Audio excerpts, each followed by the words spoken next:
Good afternoon, everybody. I know it's a weekday afternoon. Thank you all for coming down. I'm gonna try to be respectful of your time and say a few remarks and maybe have you throw a few questions at me and get you out of here. But I really appreciate you coming out. My name is Knudsen. I think I've met most everybody. Right now, I am one of your candidates on the Republican side for Attorney General for the state of Montana. Currently, I'm the county attorney up in Roosevelt County. If you know your geography of the state, that's Wolf Point, Poplar, Culbertson, Bainville, but way up in the northeast corner. So I'm the criminal prosecutor up there right now. That means I'm dealing with the Bakken oil field to the immediate east of me, and I've also got a big chunk of the Fort Peck Indian Reservation in my county. So we're dealing with a very tremendous methamphetamine problem. There's some other drug issues going on there too. But primarily it's methamphetamine.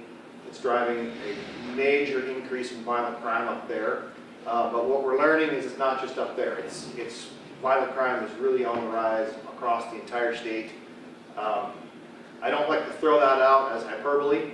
It's the truth. When you look at the Montana Border Crime Control stats over the last 4 or 5 years, we are really truly seeing a big spike in violent crime just across the spectrum in Montana.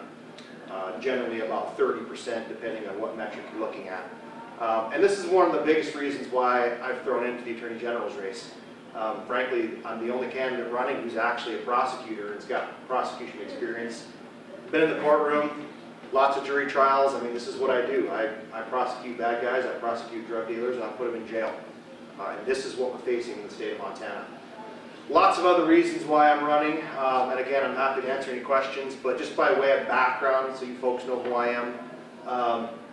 Family farm and ranch kid from up there in the northeast corner, grew up on a cattle ranch at Bainville, grew up raising spring wheat and putting up lots and lots of hay, but I don't know, I'm 5th, 6th, 9th generation, whatever I am, depending on which side of the family you want to look at. There's a little tribal back there too. But that's what I grew up doing. I spent 4 sessions in the Montana legislature. I actually served with Kelly here all 4 sessions. He and I came in at the same time. I was fortunate enough, I was elected as the Speaker of the House twice. I'm the first multi-term Speaker of the House Montana has had since term limits were put in '91. I'm also the youngest Speaker in Montana history. I tell people that 20 bucks will get me on a Greyhound bus out of town. But I think it is a testament to my leadership ability. I was chosen not just once, but twice by the entire body of the House of Representatives, not just Republicans, but Democrats as well, to lead that half of the legislature. And I did that twice. And I think we were pretty successful. With that said, we had a Democrat governor, and I'm definitely looking forward to changing that and seeing that change in Helena as well. But honestly, we put my time in there at the legislature, but I've been a practicing lawyer in Montana for almost a dozen years now. All that time was up in northeastern Montana. Small firms for about 10 years. When I first started, 5 years with a small, just a small law firm in Plentywood, Montana, doing soup to nuts. I mean, I represented farmers, ranchers, small businesses, individuals. I did farm leases, I did real estate transactions, did a little bit of litigation. Small town lawyer, you kind of have to do everything. Did that for 5 years. For another 5 years, I had my own law office. So ran my own practice, my own small business in my hometown of Culbertson. Just went home, hung out a shingle, and practiced law. And kind of the same thing. You kind of have to do whatever comes in the door. So pretty well rounded that way too. Short of bankruptcy, which is a very, very specialized area, and divorce and child custody. I never ever touched that area. But other than that, I've pretty well been there, done that, seen it in the legal realm in Montana. But really, in 2018, we were looking around at the crime problem that was happening in our home county. Believe it or not, we had had a drive-by shooting right past my kids' school in Culbertson, which is right on Highway 2. It's a drug corridor from the Bakken oil field over to the reservation and then further west. And it was going on right past the school, and sure enough, in broad daylight, we had a drive-by shooting, a couple of drug dealers shooting at each other on the highway. And honestly, folks, the county attorney up there wasn't doing anything. He'd been there for a long time. He was an elderly guy. He was a nice enough gentleman, but he was tired. He was plea bargaining out most things. He was dismissing a lot of things out. And I didn't think that was right. So I stepped up, ran for county attorney against him. We were successful, and I've been prosecutor there for the last year. And I've been very, very aggressive. I make no bones about it. I'm an aggressive criminal prosecutor. If you're screwing around in Roosevelt County and you shouldn't be, I'm going to take you to trial. I'm going to prosecute you, and I'm going to see that you're prosecuted to the fullest extent of the law. That's just who I am. And that's what I want to do for this state. Because like I said, we've got a really, really out of control drug problem in this state, and a really out of control violent crime problem. And again, I don't say that lightly. If you had the U.S. Attorney standing here for the state of Montana, he'd tell you the same thing. If you had your local DEA or FBI agent, he'd tell you the same thing. They actually put the numbers a little higher on the federal side because they track the Indian reservations in Montana a little closer. But overall, we're looking at about a 32% increase in all violent crime in the state of Montana in the last 5 years. And it's unacceptable. It's absolutely the Mexican drug cartels. They are 100% in charge of all the methamphetamine trade in the state of Montana. Nobody's cooking meth in their bathtubs in Montana anymore. This is all stuff that's being manufactured south of the border. Very high quality, it's mass produced, and it's smuggled in across the southern border. And it gets to Montana within about 3 days. That's what's driving the bust in Montana. There are some other drugs creating some issues, but for the most part, we're dealing with methamphetamine in Montana. That's really what's driving robberies, homicides. Homicides have really increased in the last 4 years. From 13 until 17, we saw a 68% jump in homicides in Montana, almost 70%. Like I said, it's driving everything. The human trafficking, sex assaults, it's all tied in with the methamphetamine problem. So I want to come in and be an aggressive Attorney General. I think we haven't had a real strong, steady, aggressive. Hi. No problem. So sorry. Thanks for coming. Anyway, I want to come in and be aggressive about this problem. I have some ideas on what we can do and how we can address this problem. But I feel like I've talked long enough. I would really be interested in answering any questions. You want to throw me softballs or curveballs, I will do my best to answer them for you. But really appreciate you folks coming out and visiting me. I always enjoy coming to Townsend. We've got a lot of family here. My wife's family is all from here. And we've got some shirt tail relatives sitting right here, so appreciate people coming out. But please, I'm happy to answer any questions about the Attorney General's race or law enforcement in general in the state of Montana. So who are you being opposed by for the primary? Okay, so in the primary, so I'm running as a Republican. In the primary right now, there's one other person. He has not actually filed yet, but I have no reason to think that he won't. His name is John Benyon.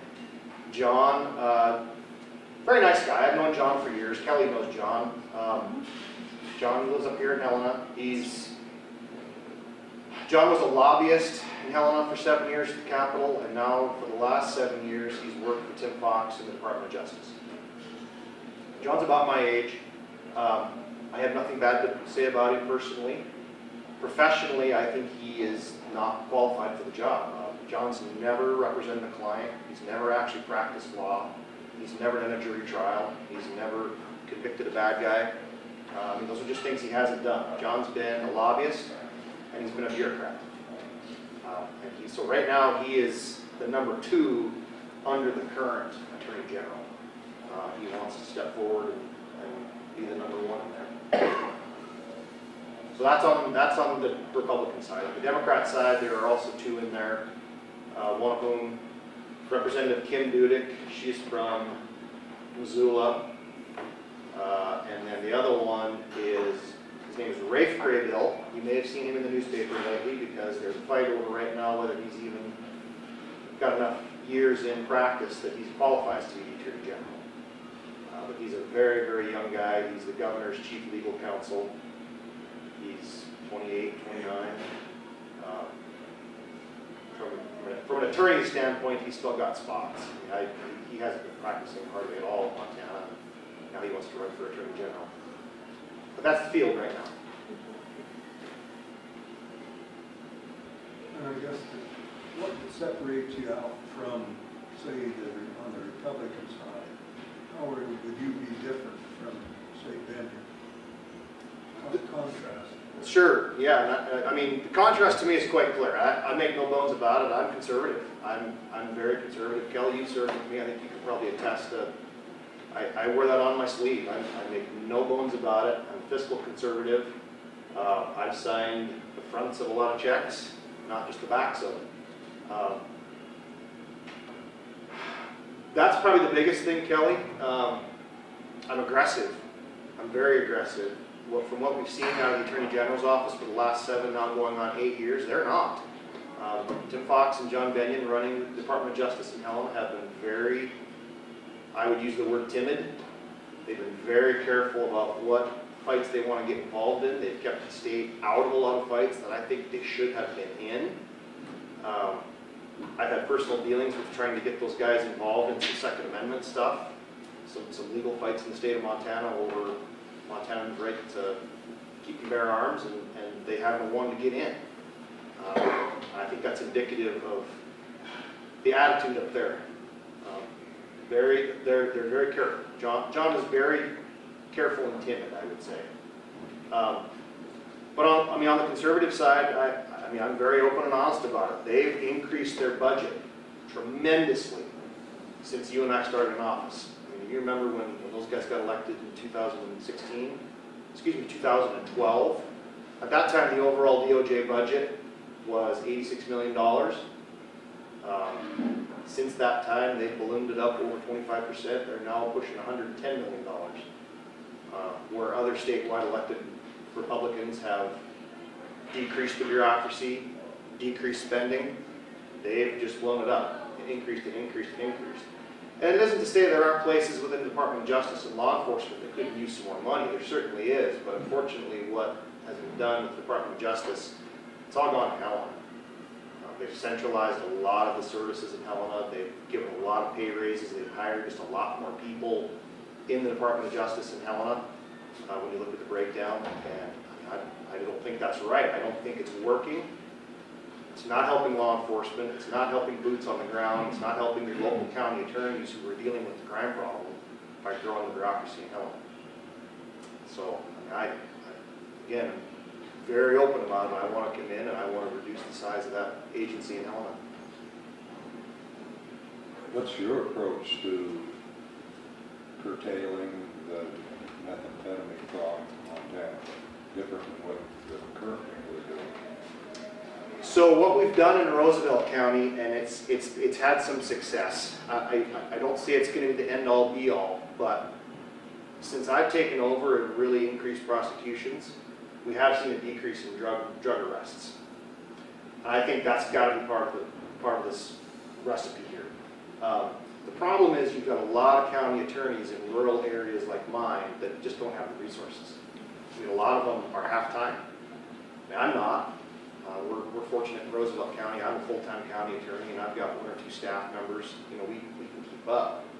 But a lot of your rural county attorneys, who they're the prosecution boots on the ground. They're half-time. They don't have staff. They're probably running a law office on the side, you know, trying to feed their families. So we've got a resource problem out where it's needed. So what I want to do, a couple thoughts. I've toyed with the ideas of maybe some satellite offices for Department of Justice.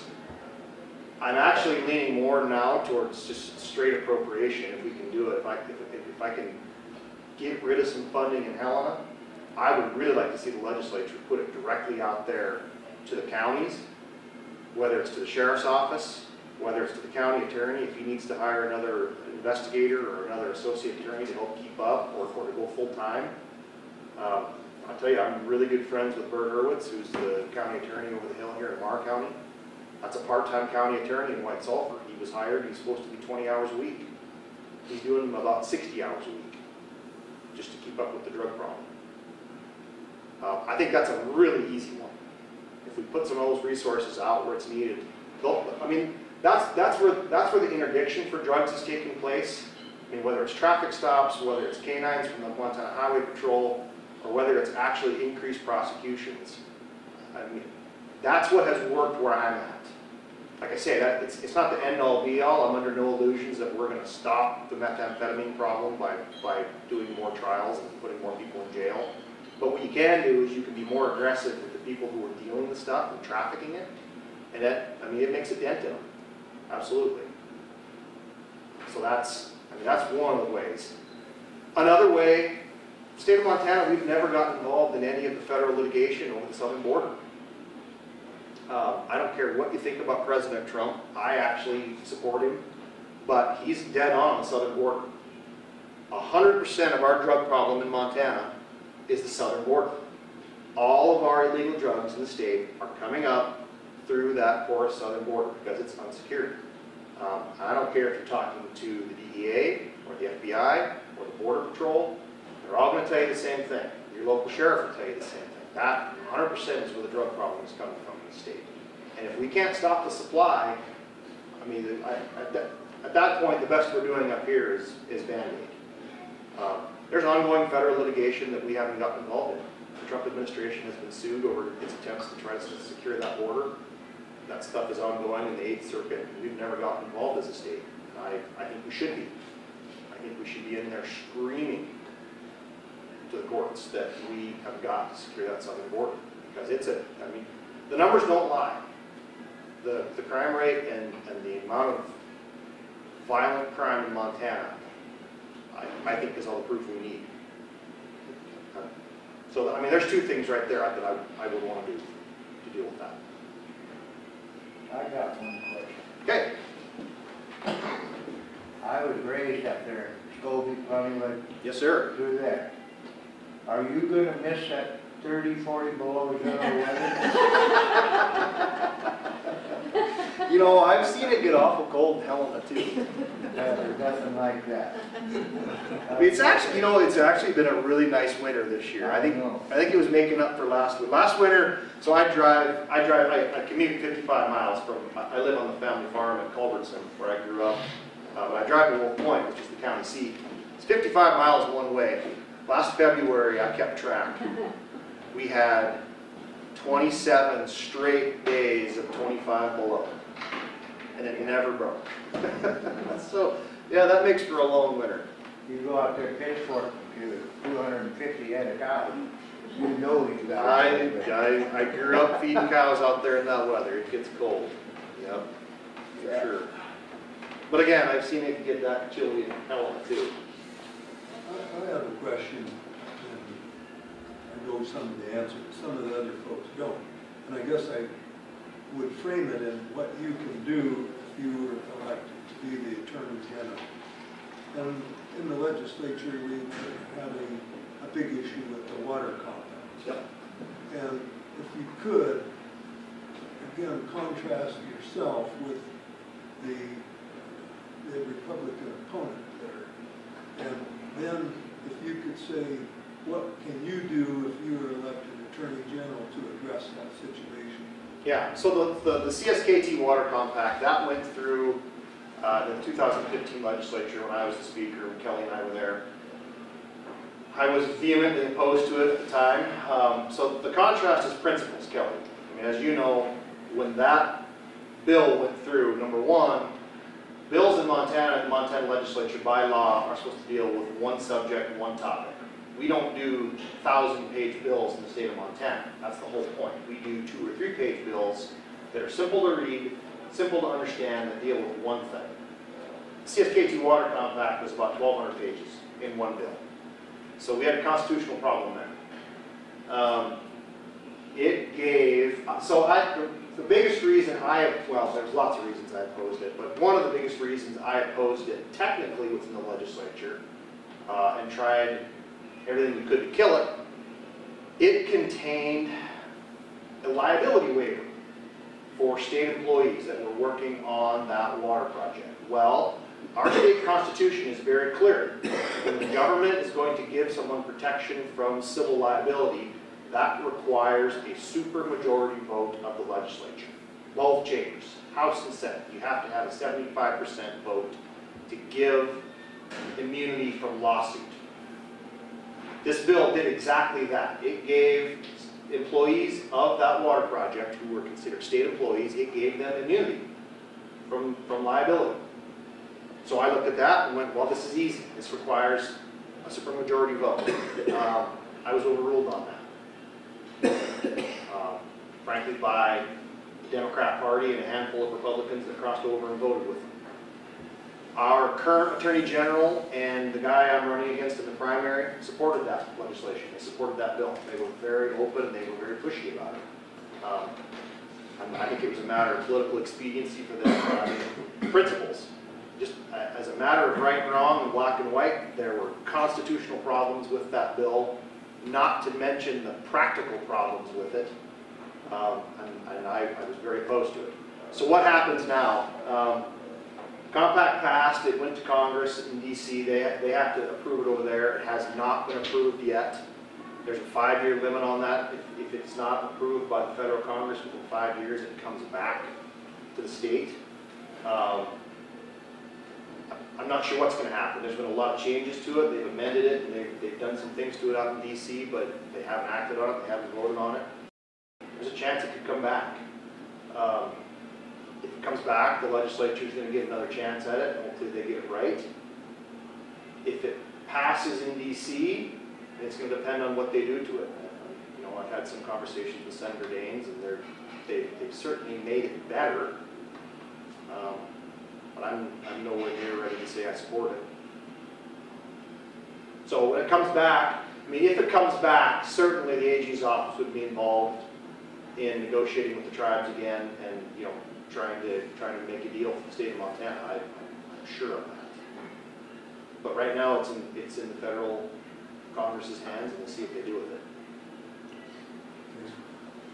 Another question that's kind of a local question, and to see again how your role, if you're elected Attorney General, how you would deal with this situation. Our sawmill in Townsend is slated to be closed here in April. And the underlying reason is a lot of lawsuits. Yeah. So as your role of Attorney General, what can you do to provide relief for not just the timber industry, but other oil, gas, coal? Yeah. What would you do? So a couple things there. I'll back up a little bit, and I will say a large part of my private practice when I was practicing law was natural resource law. I mean, I was up in the Bakken oil field. I've done a ton of oil and gas work.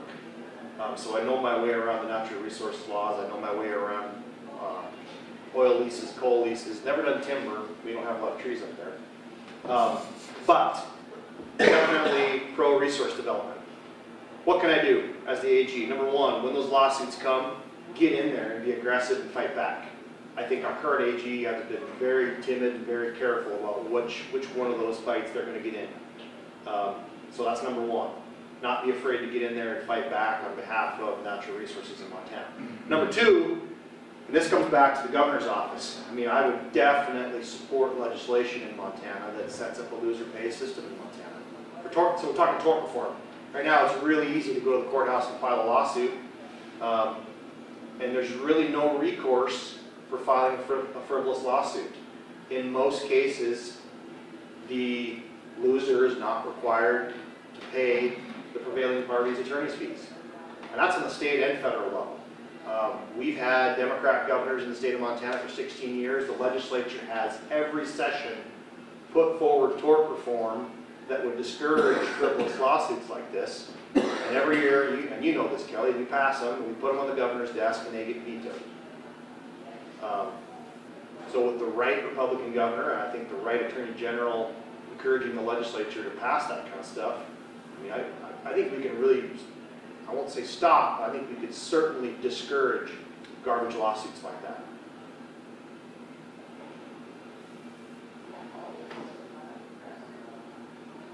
Anybody else? Yeah, Tim.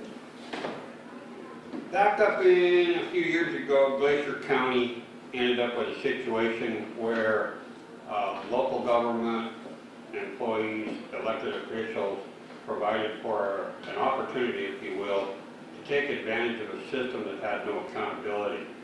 That ended up costing taxpayers and the Attorney General's office a lot of money and a lot of time to get engaged in that. We had a similar situation in Missoula County over what you referred to a little earlier, over our Second Amendment with the city of Missoula. Yep. And I will, on my own personal level, thank you for intervening, if you will, on that, getting our Attorney General to take some action on behalf of the people there. You referred to the fact that the current Attorney General and his number 2 man have been less than aggressive in taking action on behalf of the people.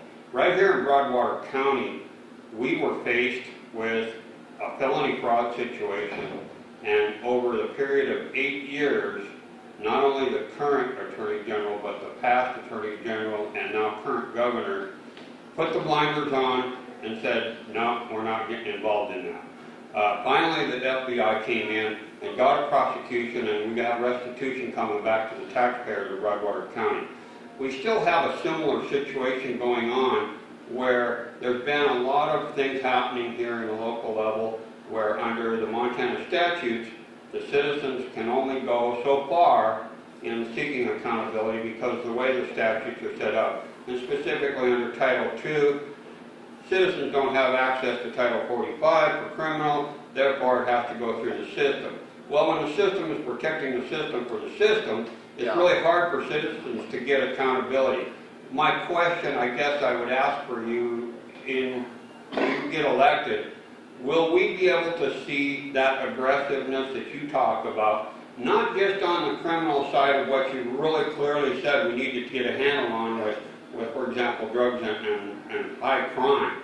But crime is also a crime within local government statute. We've tried the legislative approach to get some of them laws fixed to give them teeth, but yet we still find ourselves, even still today here in Broadwater County, we're missing that boat because the system just keeps kicking that can down the road. Yeah. We need to do something different, and I would love to be able to hear somebody tell us that we have a plan to fix that broken wheel on the wagon. Well, I have never cared for, and I've seen it a lot, being in state, involved in the legislature and seeing the state government and bureaucracy. I have never cared for bureaucracy protecting itself. I'm a private sector guy. I mean, I had 10 years running a law firm and 5 with my own law firm. You have to be accessible. You have to, I would treat DOJ like I would treat my law practice, right? I can't lock my door and hide from my clients if there's a problem. They have to be able to get in, tell me what's going on, and we have to be able to address it. So accessibility and accountability are absolutely important. I would want to know more about what's going on here, Tim. I mean, I'm peripherally aware. I've heard a few things, but I don't know all the facts in here, so I'm a little reluctant to say specifically, we'll do this, we'll do this, we'll do this. But I am not interested in hiding behind a desk in a closed door in Helena and not being accessible and accountable to the taxpayers in Montana. If there's a problem going on in a local municipality and it's not getting handled locally and the jurisdiction lies with the State Attorney General's office, we'll definitely investigate it, and we will definitely, if appropriate, take action. Appreciate that. That's really what we're looking for, is that accountability level. One more question and I'll get off the box here. Cede your time. We've been fighting natural resources, as Kelly stated, here in Broadwater County I've been involved in it for pushing 30 years here. And we have lost a lot of battles. We're now ready to lose our last sawmill in Broadwater County when we had at one time when I first moved here, we had 7 sawmills and we had 28 active mines. Yeah. We are down to almost 0, and it continues to deteriorate. The part of where we're running into another problem that I think really needs to move forward with our next elected Attorney General is wolves were introduced into the state of Montana, and I will stand solid in saying that was an illegal act. And our Attorney General has sat with his head in the sand and done absolutely nothing on that. We need to do something there. I'm not sure if everybody keeps saying, well, we can't do anything because that's a federal introduction. We have state sovereignty.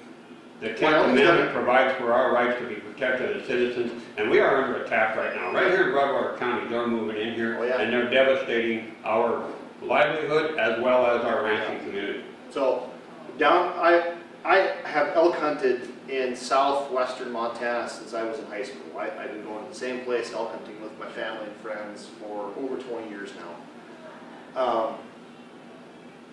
Only within about the last 5 or 6 years, we never used to see wolves, ever. And now we see them daily when we're down there. Never used to see them. The elk are behaving differently, the numbers are down, the wolves are everywhere. It didn't used to be something I ever worried about when I was in the timber walking around, and now I'm going, wow, I brought enough ammunition if I need it. Wyoming has shown us that you can, as a state, push back and try to manage that critter with the state. I mean, there's the template right there.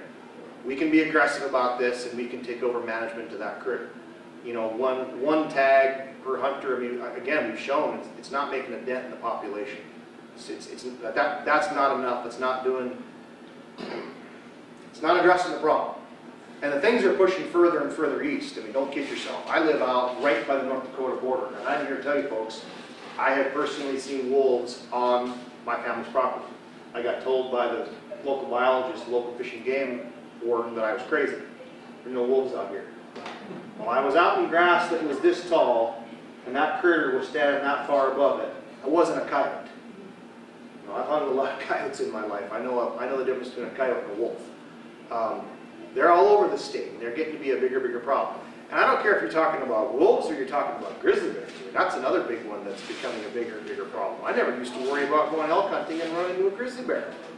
And now it just seems like we get 4, 5, 6 maulings during bow season alone. That critter's getting out of control and getting more and more brazen, and it needs some control and state management. So yeah, I mean, the quickest answer is Wyoming has done it. It's taken some aggressive conservative leadership down there, and we can do it here too. And yeah, yep, I will. Yes, ma'am. Concealed carry permit reciprocity. Yeah. For example, living in Montana, for years I was commuting back and forth down I-90 through the drug corridor to check on Mom. I had a Washington permit because I needed a Washington permit to carry there. But if I would go visit my sister in Portland, no permit in the world would work because I wasn't from a neighboring state. Yeah. What can be done about that? So that's federal legislation will be required for national reciprocity. Right now, individual states can choose, okay, we're going to recognize that state's permit, or we're going to not recognize that state's permit. For instance, a Montana permit's not any good in Washington. I know because I looked when I was traveling over there. Because we don't fingerprint. Some of those depends on your county. We don't have to in the state of Montana. We're not required to. Your local sheriff might, but they're not required to. And that's the holdup with Washington. The reason they don't recognize ours is because it's not a statewide requirement. But the answer is national reciprocity on the federal level. Where do you stand? Absolutely. Absolutely. I'm a huge Second Amendment guy. I am typically carrying, and that's just a function of my job and what I do. You know, I deal with a lot of bad people. So I'm a big Second Amendment guy. I'm A-rated by the NRA. I have been the entire time I was in the legislature. I'm a competitive shooter. I'm a reloader. I mean, guns are my hobby, and I'm a big believer in concealed carry. Especially out, I mean, look in Montana. Last time someone in my part of the county needed to call the sheriff's office, it took the sheriff 45 minutes to get there. And that's just a function of rural living and how we are out here.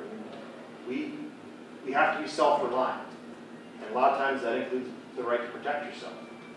So yeah, I don't think your concealed weapon permit should end at the state line. National reciprocity, I think, is a really good idea. I support it.